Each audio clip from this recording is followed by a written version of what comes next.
Jika ada dalam satu kesempatan ada telepon berbunyi, satu dari bos kantor, satu dari suami, mana dulu yang diangkat? Wah ini berat nih. Mbak, jadi kan pernah di Kompas TV, pernah di Trans TV, pernah di Indosiar. Jika diurutkan dari program yang paling bagus dan mungkin program yang kurang bagus, dari reportase ke Kompas Malam, Fokus Malam, dan Patroli, mana yang urutan itu yang paling tinggi dan paling bawah? Mencoba berdamai lah dengan kekurangan. Setiap orang kan punya kekurangan. Ya, kekurangan saya adalah suka melupakan. Mudah-mudahan nggak lupa selamanya lah ya.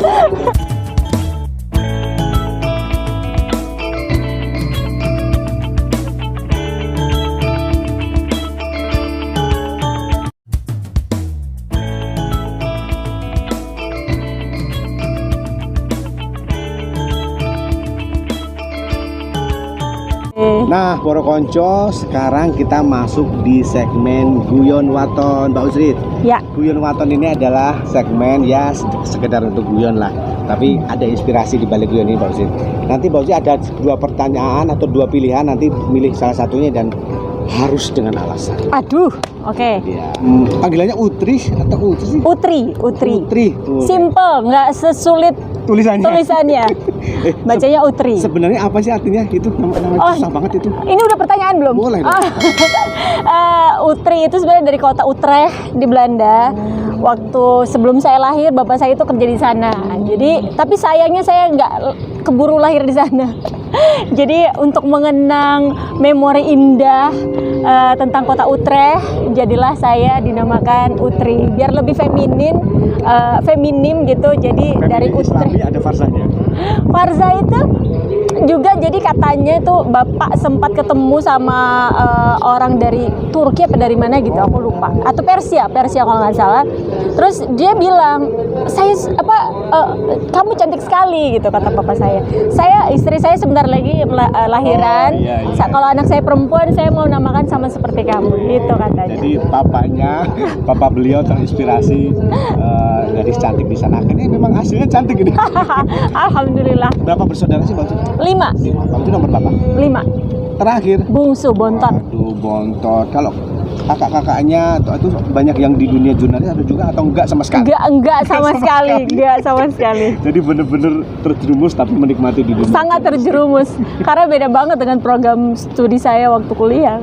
Kan kalau nggak salah kan teknik ya? Ya, teknik elektro ya? Yes, teknik elektro. Tapi memang sebenarnya itu dulu pilihan pas teknik elektro itu, atau mungkin kalau zaman dulu nih, zaman saya kuliah kadang-kadang cuma gengsi ngambil posisi A, B, C, padahal begitu masuk ya gitu. Bener nggak sih?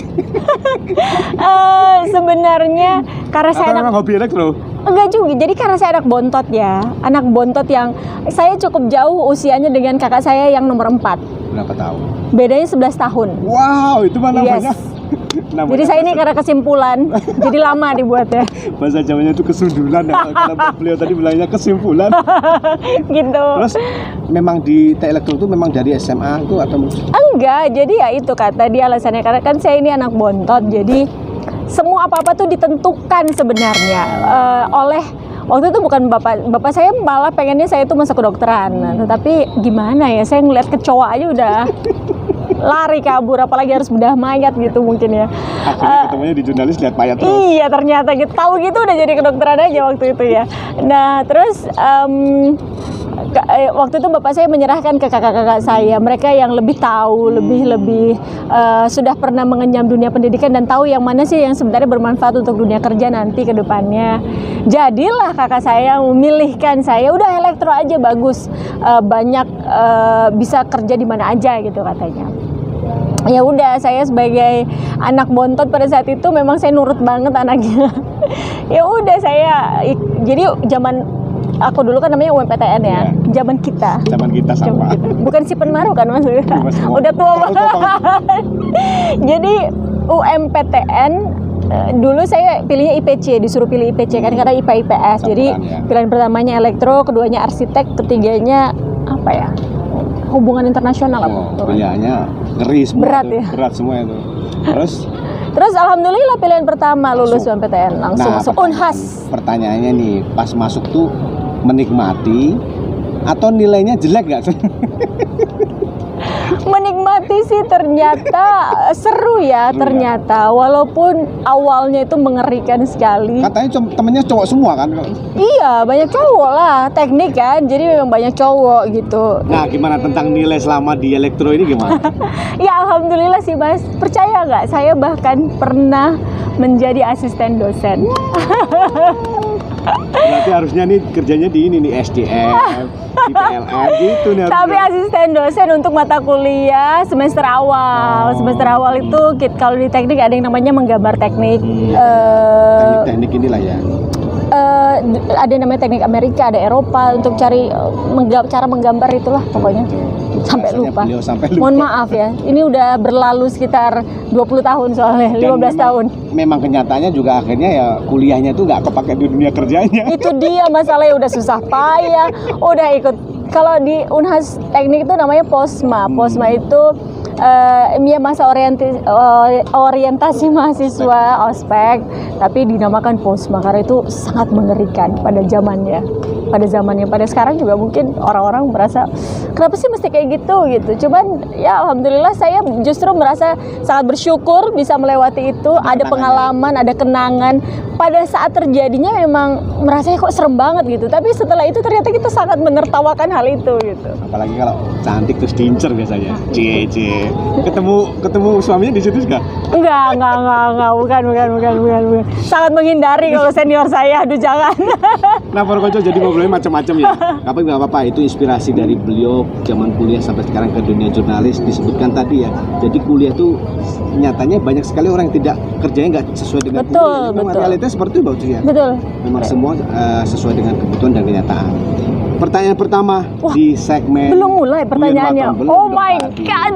Oke. Pertama, Mbak Ulci itu mending kalau dalam suatu kegiatan atau acara itu mending ketinggalan handphone atau ketinggalan dompet sih?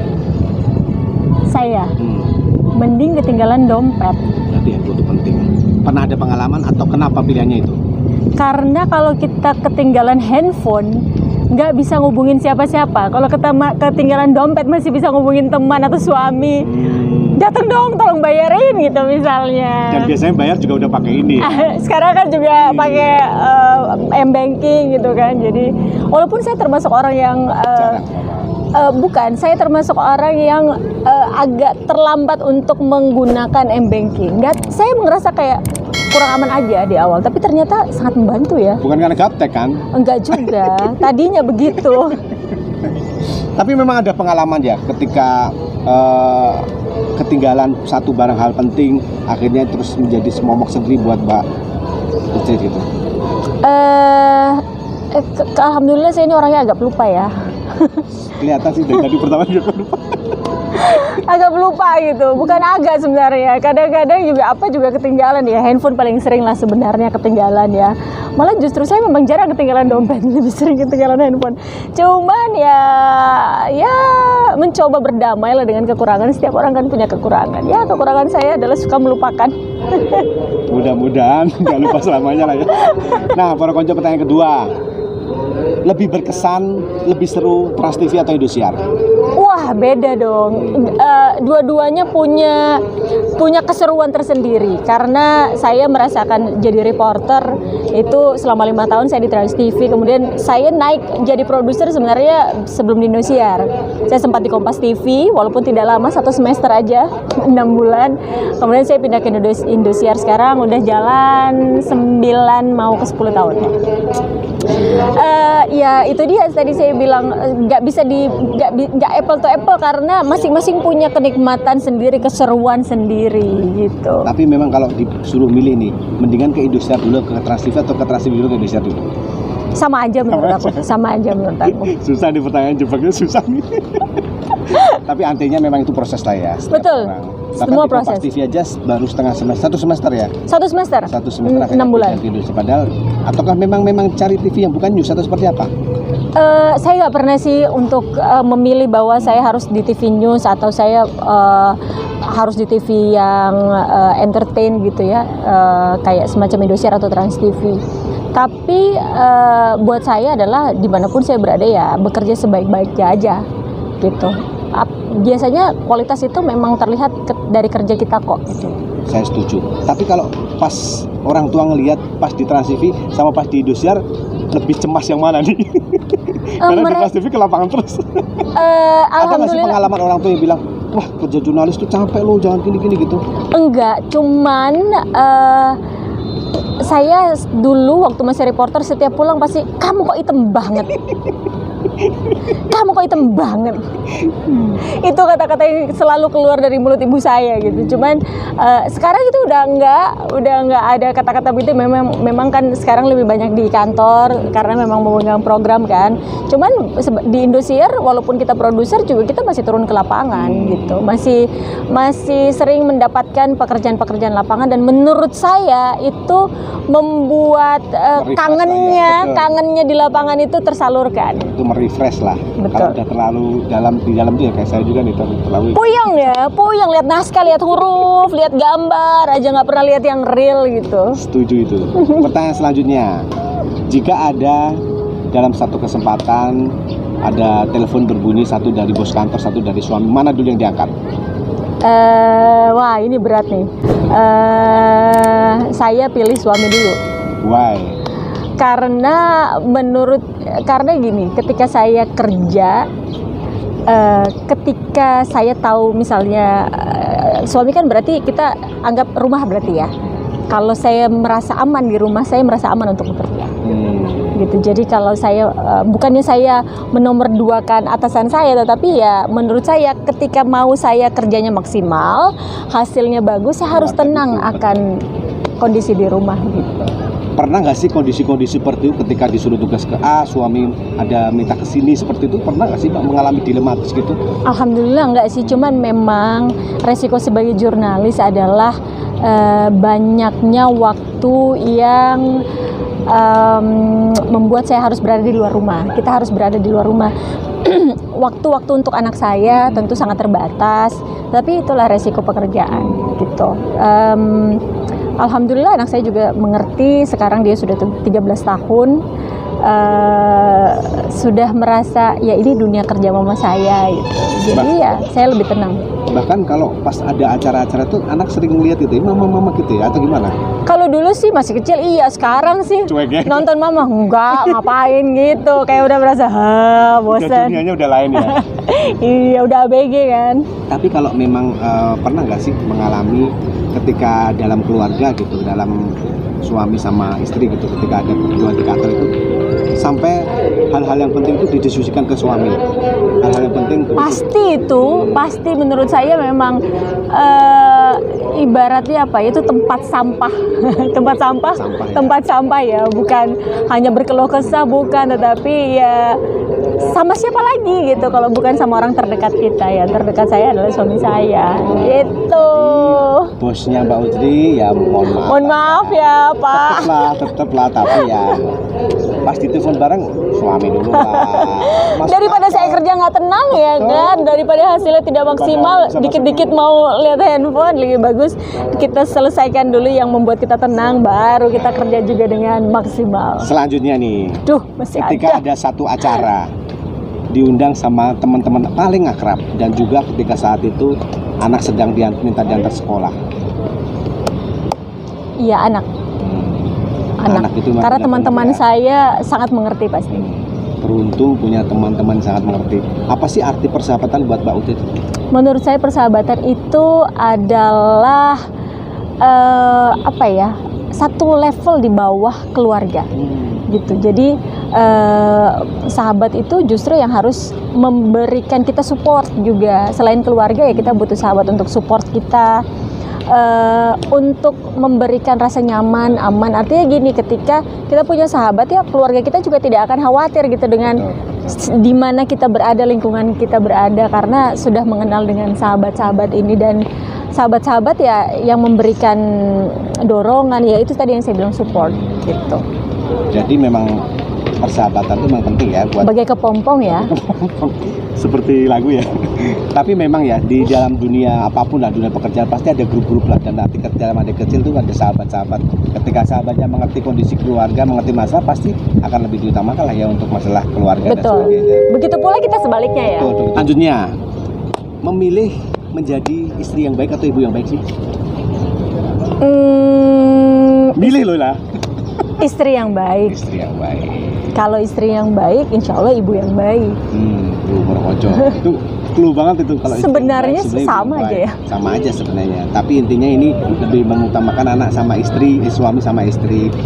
Tapi saya pertanyaan kelanjutan nih, ketika pulang pertama kali, ketika pulang kerja, siapa dulu sih yang dipeluk, anak atau suami sih?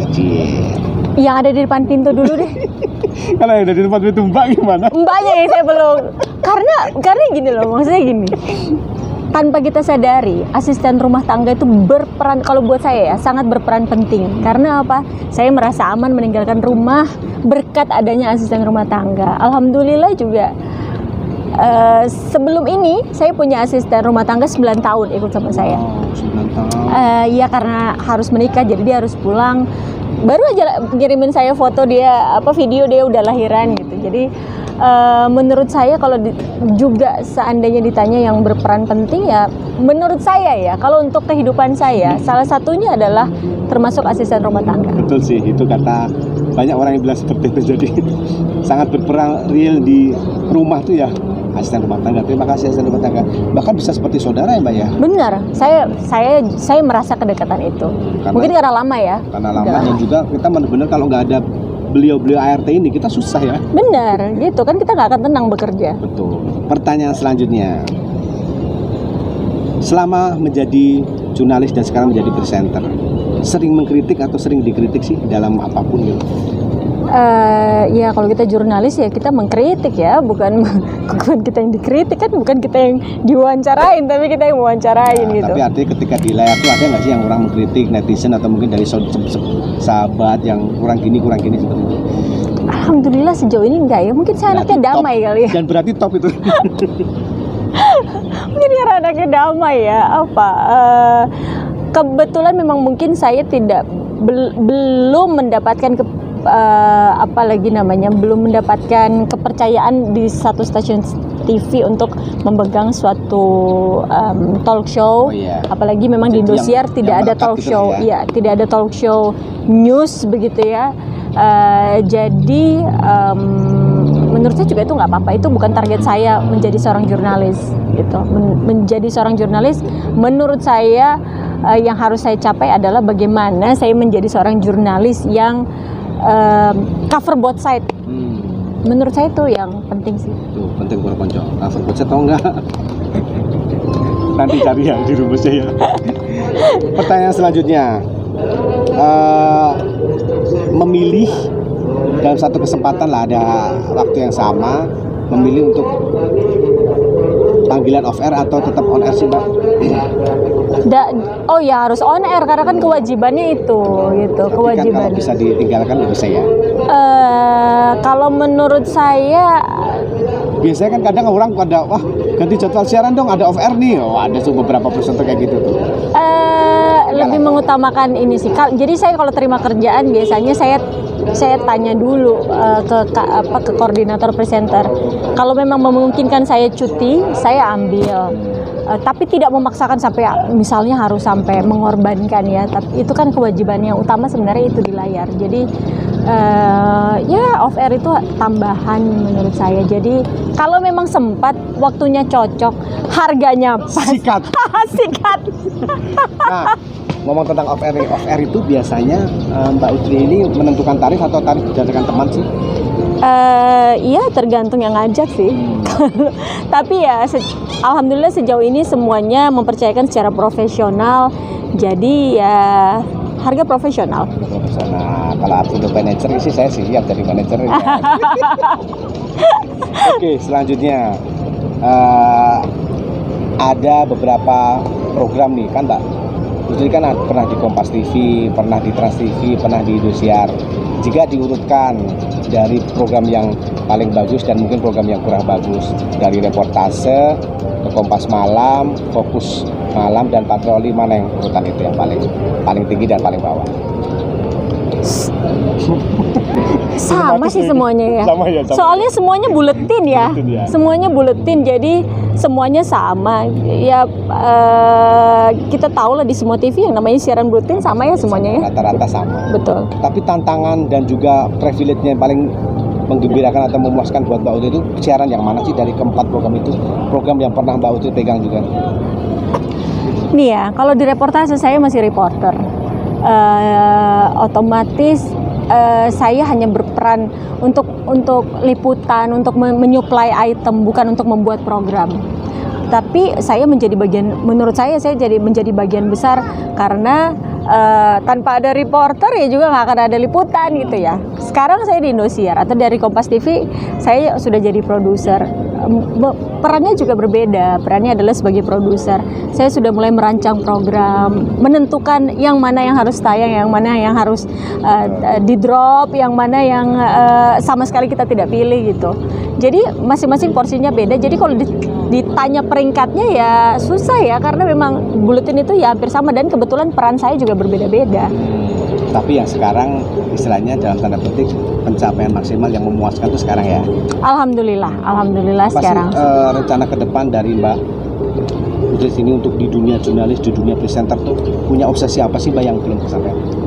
Kalau obsesi sebenarnya ya itu tadi, mungkin hampir semua jurnalis atau presenter pasti menginginkan untuk memegang sebuah program talk show begitu. Tapi saya sih nggak muluk-muluk, kalau ada ya oke, kalau enggak intinya saya bekerja sebagai jurnalis. Saya ingin masuk ke dunia jurnalis dan tiba masanya saya berhenti nanti sebagai seorang jurnalis yang dikenal sebagai jurnalis yang sekali lagi ya cover both side, jurnalis yang berkualitas, kemudian jurnalis yang apa ya, cinta damai lah menurut aku. Kata-kata cinta damai itu udah 2 kali diucapkan Mbak Uti ya. Tapi beliau memang suka cinta damai. Ya orangnya nggak suka cari masalah aja gitu. Tapi benar sih, saya ngeliat di Instagramnya, saya ngeliat di media sosial, berita-berita tentang beliau ini positif semua para konco. Alhamdulillah. Nah, pertanyaan terakhir nih, jika ada kesempatan untuk ditawari dari, karena sekarang tuh mayoritas banyak sekali presenter tuh yang akhirnya mereka ke BUMN, akhirnya mereka jatuh ke politisi dan sebagainya. Jika ada satu kesempatan ditawari untuk menjadi duta besar atau menjadi menteri, milih mana sih Mbak? Itu bukan tidak mungkin loh, 5 tahun 10 tahun ke depan itu seorang Uti Farzadi jadi politisi dan jadi juga pejabat negara. Ya saya ingin berguna untuk negara.